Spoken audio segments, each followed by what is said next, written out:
IPL 2026 RCB squad எப்படி இருக்குன்னு பார்ப்போம்.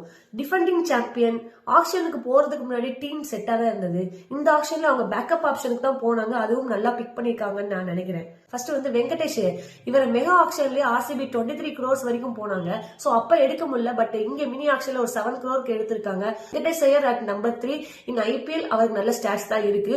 போன வருஷம் அவர் வந்து ஒரு ஃப்ளோட்டரா யூஸ் பண்ணனால அவருக்கு அது செட் ஆகலன்னு நினைக்கிறேன். ஆர்சிபிக்கு வந்து நம்பர் 3 அப்படின்னு வரும்போது செம்மையா சூட் ஆவாரு. Jacob Duffy literally unexpected. ஏன்னா வேர்ல்ட்ஸ் நம்பர் 2 T20 பவுலர். நிறைய டீம்ஸ் பிட் பண்ணி ஹை பிரைஸ்க்கு போவார்னு நினைச்சா ஆர்சிபி வந்து பேஸ் பிரைஸ்லயே தட்டி தூக்கி இருக்காங்க. ஹைசல்வுட்டுக்கு சரியான பேக்கப். ஜார்டன் கிராக்ஸ் டிம் டேவிட்டோட பேக்கப்பா நான் பாக்குறேன். இவர் சரியான ஹிட்டர். இவருடைய ஸ்டைல் வந்து ஃபில் சால்ட் மாதிரி இருந்தாலும் இவர் வந்து பினிஷிங் ரோல வந்து பயங்கரமா பண்ணிருக்காரு. பட் அன்ப்ரூவன் தான். பட் பேக்கப்பா எடுத்திருக்கிறது ஓகே தான். மங்கேஷ் யாதவ் இவரும் குவைட் இம்ப்ரெசிவ் தான். யாஸ் தயாரோட அவைலபிலிட்டி எப்படி இருக்குன்றது நமக்கு தெரியாது. பட் சரியான பேக்கப் ஆப்ஷன் மங்கேஷ் யாதவ்.